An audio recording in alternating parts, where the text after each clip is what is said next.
Halo penonton setia Forecast, Forensik Podcast.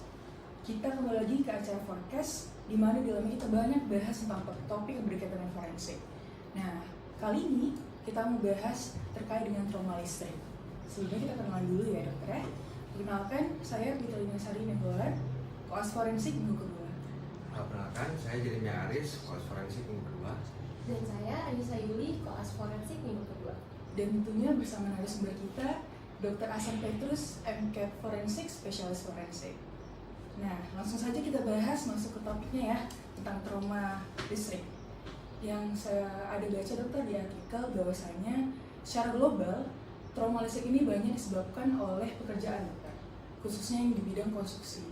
Nah, kalau dari Amerika Serikat sendiri, itu ada menyatakan bahwasanya ada sekitar lebih dari 1.000 kematian per tahun dokter, akibat dari trauma listrik ini.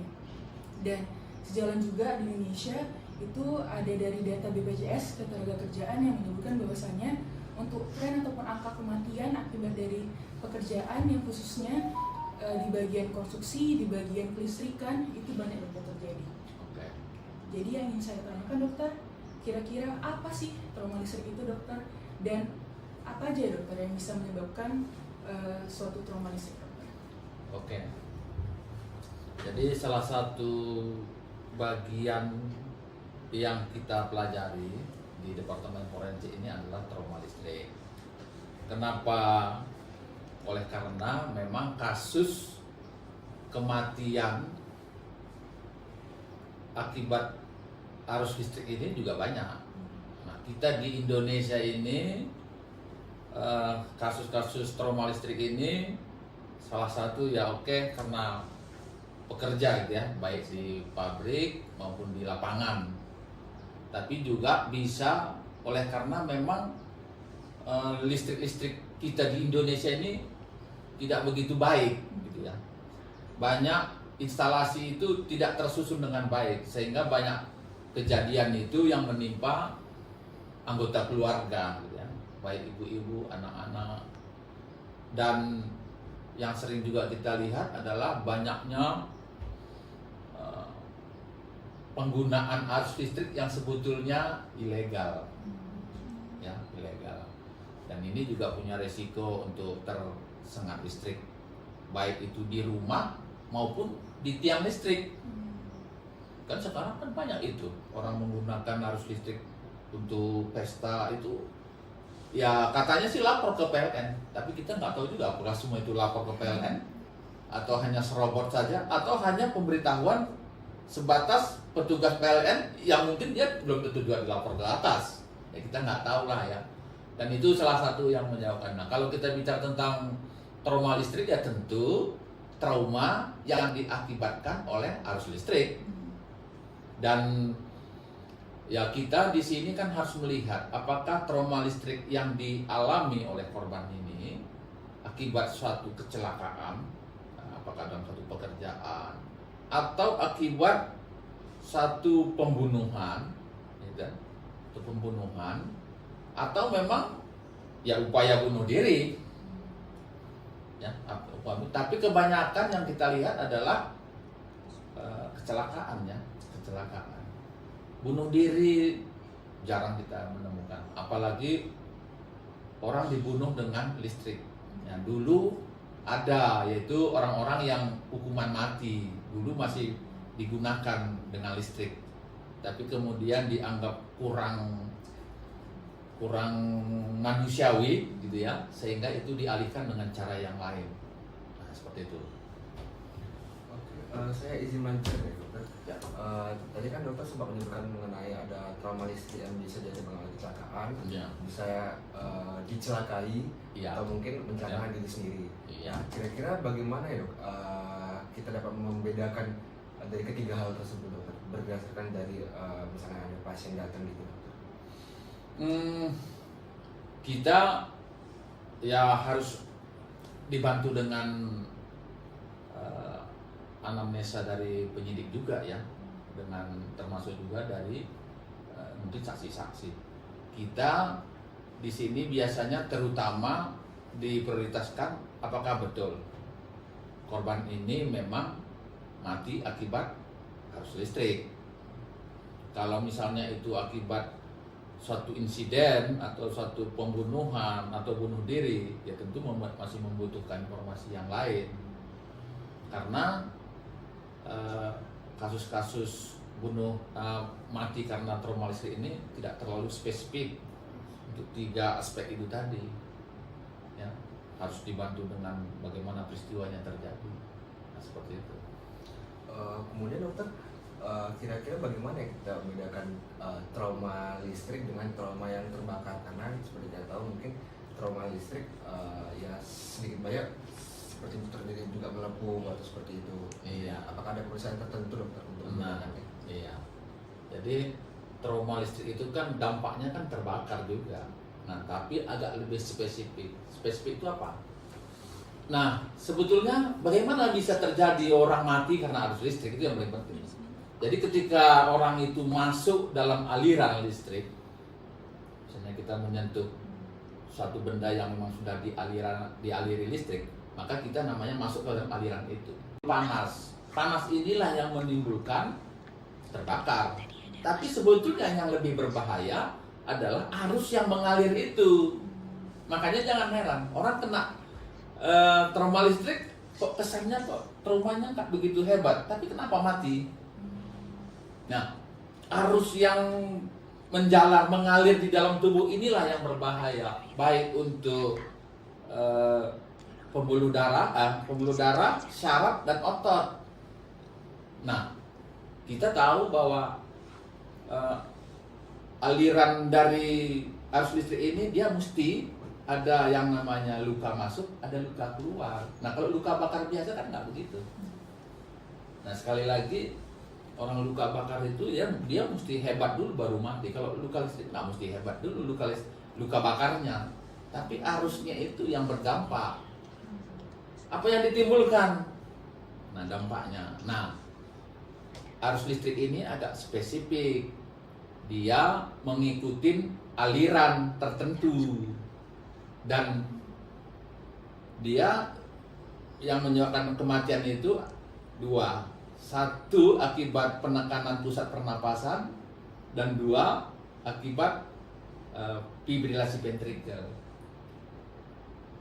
Mana duluan tergantung di mana arus listrik itu terkena.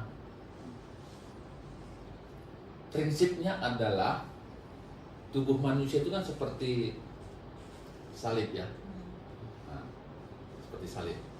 Maka kalau arus itu masuk di kepala, maka dia akan menjalar terus ke kaki. Maka kalau dia trauma listrik, mesti ada luka masuk dan luka keluar. Nah, kalau dia di kepala masuknya, maka yang pertama kali dilalui adalah pusat pernapasan. Maka orang ini akan mati oleh karena penekanan pusat pernapasan. Nah, tapi kalau dia misalnya memegang atau terpegang atau menyinggung dengan tangan kanan, maka alirannya itu akan melalui tubuh. Masuknya di sini, keluarnya di sini. Maka yang terkena itu bukan pusat pernapasan tapi jantungnya. Orang itu mati akibat fibrilasi ventrikel. Nah, jadi agak beda dengan luka bakar tadi. Jadi harus ada luka masuknya dan luka keluarnya. Itu ciri khasnya. Selanjutnya, kalau pada kasus yang korban yang sudah meninggal nih dok, apa aja biasanya yang ditemukan pada korban yang meninggal karena trauma listrik? Ya, jadi sebetulnya pemeriksaan kedokteran forensik kan sebetulnya sama juga dengan pemeriksaan kedokteran umumnya gitu ya. Ketika ada orang meninggal atau orang sakit, pasti kita menganamnesa riwayatnya apa. Nah, kalau kita di sini kan menganamnesanya ya bukan sama pasiennya ya, tapi mungkin sama penyidik. Dan penyidik itu pastilah punya informasi dari orang-orang sekitar yang mungkin juga melihat kejadiannya, akan memberitahukan. Nah, kalau itu memang trauma listrik, ya diindikasikan trauma listrik, maka kita akan mencari apa? Mencari tanda-tanda trauma listrik. Electric mark itu adalah tempat masuknya listrik itu tadi, tempat masuknya listrik. Nah kalau itu sudah ada, tadi udah saya itu bilang, kalau di tangan kiri udah tahu lah kita di mana keluarnya, kalau di kepala mana keluarnya. Maka lihat itu tanda keluarnya tadi. Nah kalau dua hal itu udah, ya kemungkinan besar. Kemudian metalisasi. Biasanya pada trauma listrik itu hampir sama dengan trauma petir. Metalisasi tetap ada, tapi berbeda dia konsepnya. Metalisasi pada trauma listrik maka biasanya ada. Kalau misalnya terpegang di tangan itu ada logam yang nempel, yang dipegang, yang kena arus itu. Misalnya kita pegang kabel, maka kalau misalnya kabel itu kan serabut, maka ada di sana. Jadi logam itu nempel di situ. Nah berbeda kalau trauma petir yang namanya metalisasi itu bukan seperti itu, tapi benda-benda yang ada di tubuhnya itu yang berupa logam itu menjadi magnet. Nah itu bedanya, tetap ada metalisasi karena itu beberapa waktu yang lalu keluar ujian nasional juga ya. Itu sama-sama seperti itu. Nah kemudian apalagi yang kita lihat ciri-ciri yang lain tadi luka bakar, tergantung berapa lama dia terpapar, tergantung berapa besar voltasenya, berapa besar arusnya, dan berapa lama dia kena, itu nanti mempengaruhi luka bakar yang terjadi. Nah kemudian apalagi yang ciri khas ini ada namanya skin crocodile skin, bahwa ketika terkena listrik itu kan sebetulnya panas itu membuat tubuh kita itu mendidih itu membuat timbul cairan di permukaan di bawah kulit sehingga kulit itu seperti melepuh, kayak terbakar, tapi bukan terbakar karena panas tadi. Dan kalau itu bisa dia banyak dan seperti memang tampak kayak krokodil. Nah, tapi itu bisa hilang kalau nanti kemudian sudah mengering, karena itu kan menguap dia, jadi kulit itu terkelupas seperti vesikel dia. Tapi ini bisa menghilang. Nah, itu beberapa periode lalu ada juga tuh soal itu. Nah, itu ciri khas dari orang yang terkena listrik. Nah, kemudian selain daripada tanda-tanda karena arus listrik, tentu asfiksia. Tanda-tanda asfiksia itu ya bisa bintik pendarahan. Kira-kira ada nggak sih dok upaya-upaya yang bisa kita lakukan untuk mencegah biar kita itu tidak misalnya peristiwa yang sering terjadi tersambar petir atau tidak kena tersengat listrik itu dokter? Ya, listrik ini kan ada dua model, listrik yang ada dalam rumah tangga dan listrik yang ada di luar. Itu sifatnya beda. Kalau listrik dalam rumah tangga ini, itu dia kalau kita kesetrum dia menolak. Tapi kalau di tiang sana bukan menolak, malah mengikat, lengket. Nah, jadi di arus listrik rumah tangga ini seringkali juga mati orang itu bukan karena kesetrumnya, walaupun itu juga bisa ya, tapi karena trauma kepala akibat tolakan itu tadi. Kalau kalian nggak percaya coba aja nanti di tembok mana ya. Tapi kalau di tiang listrik orang itu akan lengket, sudah kering baru jatuh. Nah itu bedanya. Atau kalau kita lihat di YouTube itu orang pas lagi banjir megang tiang listrik, dia pasti. Nah itu orang yang dialiri dengan listrik, siapapun yang memegang akan ikut teraliri. Makanya nggak boleh dilepas dengan cara ya menarik seperti itu. Harus dengan menggunakan alat lah. Ya, saya kira di YouTube cukup banyak. Nah itu ya, itu dia bedanya. Untuk misalnya dokter jumpa ada orang yang terkena listrik, trauma listrik ini dok, ada nggak dok penanganan awal yang bisa dilakukan? Nah, khusus untuk trauma listrik kita mengenal yang namanya mati suri, sama seperti drowning. Nah, jangan cepat-cepat dianggap itu mati walaupun mungkin 3 fungsi pilarnya itu tidak berfungsi. Nah, kita tidak pernah mengajarkan tentang bagaimana cara pencegahan, bagaimana cara mengatasi. Ya kalau dia misalnya trauma listrik dan masih hidup ya bawalah ke klinik darurat. Nah kalau dia meninggal ya tentu kita lakukan pemeriksaan apakah betul memang dia mati karena trauma listrik. Nah itu ya. Nah seperti itu. Dan yang resiko yang sering itu kan sebetulnya kalau dia belum mati gitu ya, ya mungkin bisa terjadi paralisis, shock, yaitu penanganan shock. Nah, seperti itu. Ya. Oke, mungkin tadi udah menjadi pertanyaan terakhir ya, untuk sesi podcast kita kali ini. Sebelum untuk sebagai penutupan juga, mungkin ada pesan-pesan dari dokter yang dokter sampaikan kepada awam ataupun kepada para sejawat dokter terkait dengan trauma listrik ini. Iya, listrik ini kan tidak punya hati. Jadi jangan coba-coba bermain-main dengan instalasi listrik.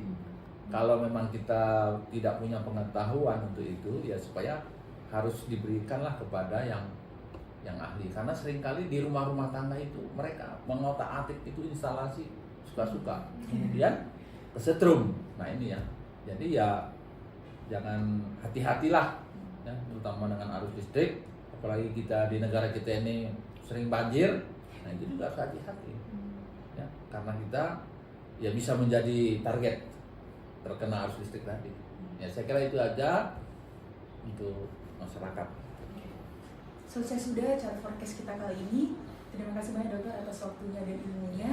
Dan tentunya terima kasih banyak kepada para penonton setia dari forecast. Dan jangan lupa untuk kalau misalnya teman-teman masih ada yang bingung, masih ingin tanyakan, boleh cantumkan pertanyaan di kolom komentar. Dan jangan lupa untuk like dan subscribe-nya. Terima kasih. Bye-bye.